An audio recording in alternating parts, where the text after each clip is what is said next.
It's been nearly 3 long years since Ubisoft announced it, but Tom Clancy's The Division is finally here. So, is it worth it?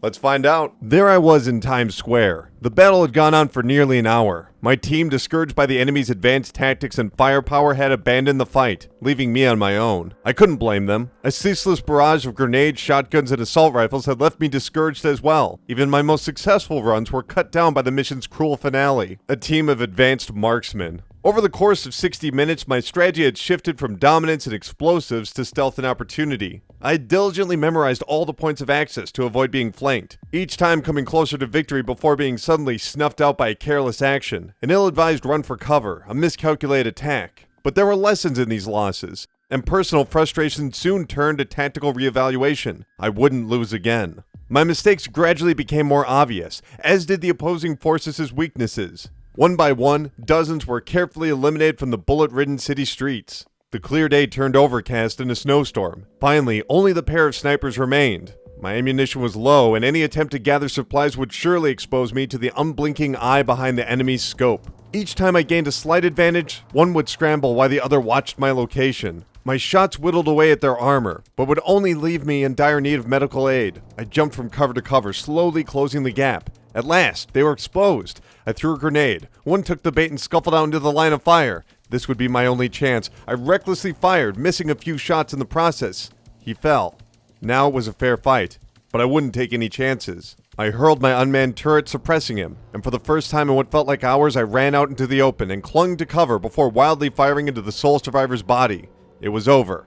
Welcome to The Division. An online open-world third-person shooter that blends the strategy of SOCOM with the loot-driven inventory management of Destiny. Taking place in a near-future New York City, players take control of their custom-created member of the Division, a United States sleeper cell organization called into action after a biological weapon is unleashed on Black Friday, killing millions and plunging the once-proud metropolis into martial law. Criminals and looters are rampant, terrorizing the helpless citizens. Unfortunately, they're not the worst of it, as a band of vigilantes known as the Cleaners have taken to the streets to literally burn away the virus, those it's infected, and the people who stand against them. With the first wave of the Division missing in action, the remaining forces band together, rebuilding the broken city amidst a cataclysmic epidemic.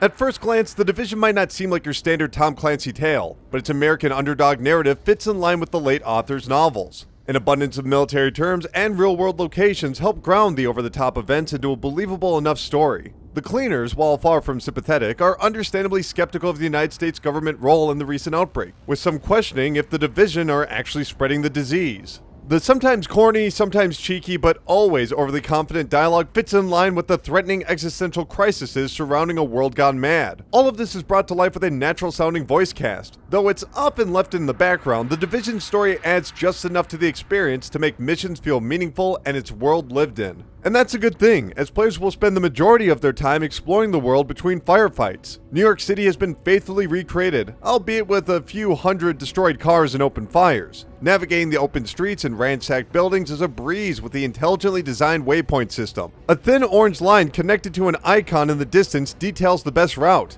This is not only useful for locating the next mission, but also encourages players to search side streets and rooms for supplies and equipment, while easily resuming their objective. It's virtually impossible to become lost. Missions see a variety of locations, including shopping malls, refineries, and construction sites, but the goal is usually the same: shoot the bad guys, collect the thing. Thankfully, the gunplay is fantastic, with a robust selection of rifles, pistols, shotguns, and grenades to choose from. Enemies share in the arsenal, but with a few unique tactics included shielded melee attackers and flamethrowers to draw players out of cover. And cover is the main strategic element of the Division's gameplay. By simply looking at a near wall, vehicle, or object, a cover icon appears. Holding down a button automatically moves the character towards the area before slumping up against it. Releasing the button beforehand will return the game back to its normal controls. It's a smart system. By separating the cover and climb actions to separate buttons, the Division dodges the sometimes clunky controls of other third-person shooters. And that's what makes the minute-to-minute gameplay work so well. It allows players to take or give up control, to follow the detailed route to the next destination, or to explore an unassuming apartment, to navigate through a fight on their own, or quickly charge towards the nearest wall. These are not complex ideas, but the Division solves many of the modern issues of cover and open-world gameplay. Perhaps most surprisingly is the versatility in the game's single-player and multiplayer design. Every mission can be taken on solo or with teammates, with both options being equally fun. Taking on dozens of enemies and escaping flanking attempts alone is intense and satisfying,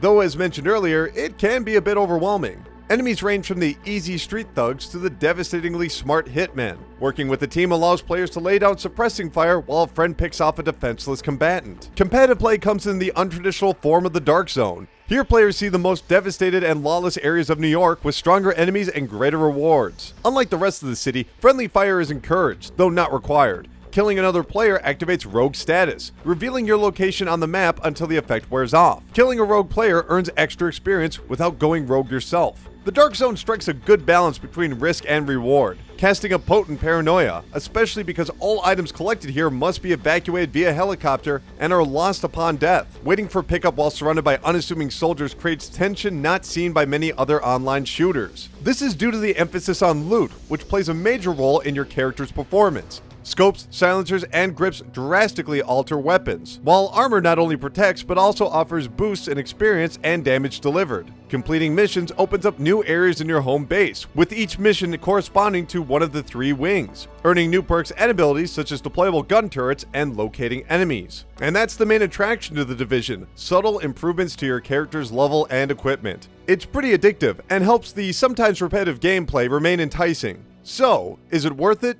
Yes. Make no mistake, The Division is an MMO. Players can pick the role of tank or healer while taking on raids with the end goal of acquiring loot. But all of this is incorporated into a well-designed third-person shooter, a gorgeous open world, and an empowering narrative. There's not much to do besides run and shoot, and yes, let me say it again, it is repetitive. But these elements are complemented by an original online mode and rewarding collectibles system. There's not much here, but it nails nearly every mechanic, resulting in a package that's well worth your time. Tom Clancy's The Division is currently available on the PlayStation 4, Xbox One, and PC for $60. If you've had a chance to play it, let me know what you thought. And if you haven't, let me know if you plan on picking it up. Either way, bring the fire in the comments below. My name is Colin Tanner, and I'll see you in the next video.